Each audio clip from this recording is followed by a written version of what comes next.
Hey everybody, MarshaunO here. I am your favorite shift relationship strategist, and we are talking about the lack of emotional connectivity in your relationship here today. But before I jump into that, I want to invite you to the Happy Spouse, Happy House Summit that will be happening tomorrow. Yes, February 24th is for one day only, where me and my friend Dr. Donald Morton, got a little tongue tied there, where we are coming together to talk about and help you learn about all things relationships, so you can have exquisite relationships, specifically your romantic relationships, but you can use all of the information that you will receive tomorrow for one day only at 7:30 p.m. Eastern Standard Time / 4:30 p.m. Pacific Standard Time, where you're going to come through, learn about yourself, learn about the things that you are doing right, learn about the things that you are doing wrong, learn about how to really stay connected with your partner, because we are getting so many men and women, specifically black men and women, who are having issues within the communication department, within the intimacy department, within the trust department, within the arguing department, as well as within the sex department, or lack thereof, shall I say, right? So I want to invite you to go to the link in the description box below and join me on bit.ly/Happy Spouse, Happy House. And the first H in happy is capitalized. So now let's talk about the topic of today, which is the lack of emotional connectivity. So how do we deal with the lack of emotional connectivity? And do you even know what that means, emotional connection, right? It is where you and your spouse are on the same page. It is where communication and trust are pivotal in your relationship, and where you feel really loved within your relationship or within your marriage. So that is emotional connectivity. And this is where a lot of couples struggle, because one party in the relationship might be good and the other party is not so well at being able to express themselves and being able to open up. And as I mentioned, communication is a key when you're feeling emotionally connected.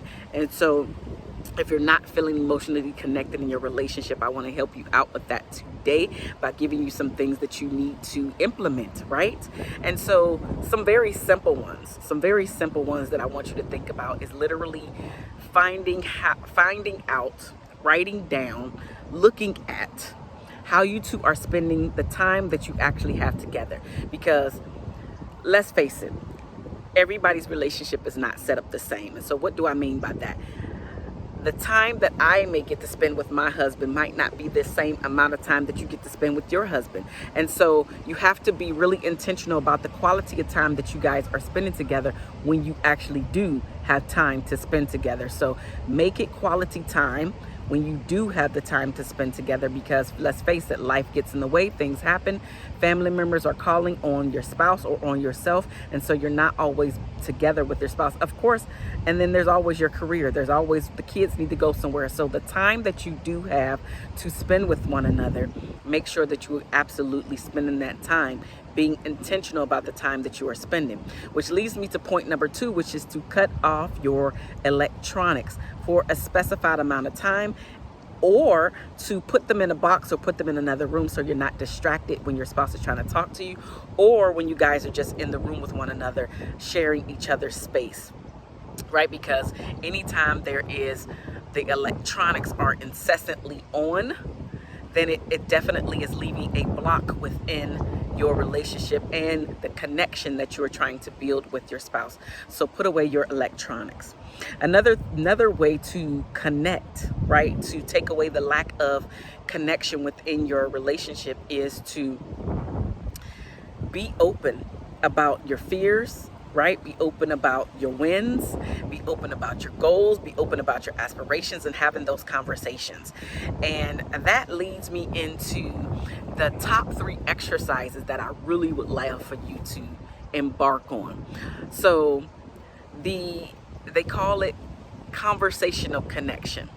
And the conversational connection is where you are taking away the distractions and literally having talks about what you did today, how your day went, what you liked, what you loved, what you hated, what you were frustrated about.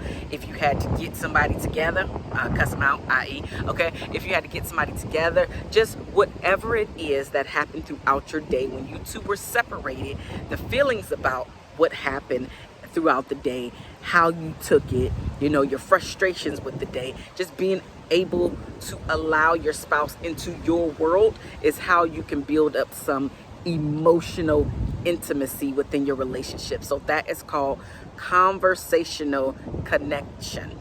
And that is where you both have an opportunity to speak as well as listen for up to 30 minutes apiece. So if both of you get 30 minutes, then guess what? That's already an hour of connectivity, and being able to just listen, right? Allowing your space the opportunity, allowing your spouse the space and opportunity to express how he felt as well as how you felt, right? So that's the first one. The second one is the power of fives. And what is the power of fives? It is where you talk to your spouse about the 5 things that you loved, that you liked, that you hated, right? But we're really trying to keep it as positive as possible. So I would really like for you to stay on the positive side, but it's the power of 5. So for example, you would ask the question, and then your spouse would answer, and then vice versa. So the question is, or the statement, right? It's the statement that you're going to start off with, and then your spouse or you, depending on who's speaking, will finish. So the power of 5s is, what are 5 things that you would rather be doing than X? So for example, what are the 5 things that you would rather be doing than writing your book? What are the 5 things you would rather be doing than cleaning up this house? What are the 5 things you would rather be doing than folding laundry? What are the 5 things you would rather be doing than going to work? What are the 5 things you would rather be doing than fill in the blank, right? And you can have a conversations about the power of 5. It can go on and on and on and on and on. And by using the power of 5, it can open up the door for you and your spouse to learn more about one another, as well as some of the interests that you didn't know about your spouse, and vice versa. So using the power of 5s is something that is going to bring about a lot of conversation, and it might not end right away, right? The last simple thing that you can really do is giving long, deep hugs. Long, deep hugs, and research actually shows that when you hug your spouse for up to 90 seconds per day, it can definitely deepen your connection, right? Which is what we're talking about here today. And then also you can feel your bodies relax with one another, as well as your breaths to synchronize. So that is one very, very simple thing that you can do. Is not only are you giving hugs, you're just giving hugs for a longer period of time. And because you've made it this far in the video, again, I want to invite you to the Happy Spouse, Happy House Summit that is occurring February 24th, which is tomorrow. It is today. February 24th is today, right? And we are going to be speaking at the summit this evening, starting at 7:30 p.m. Eastern Standard Time or 4:30 p.m. Pacific Standard Time. Bonus, because you made it here and you stayed this long, the last thing that you can do, I talked about deep breaths with your spouse, but now I specifically want to talk about the breaths of 7, or the 7 breaths, which literally is where you and your spouse connect foreheads only, and you synchronize your breaths for 7 deep breaths together. That is a way to intensify and increase your emotional connection with one another, your emotional intimacy with one another. Because here's the thing, if your intimacy is going out the window, then you're leaving room for the distance to occur and for somebody else to creep in on your territory and on your space, in your spouse's face.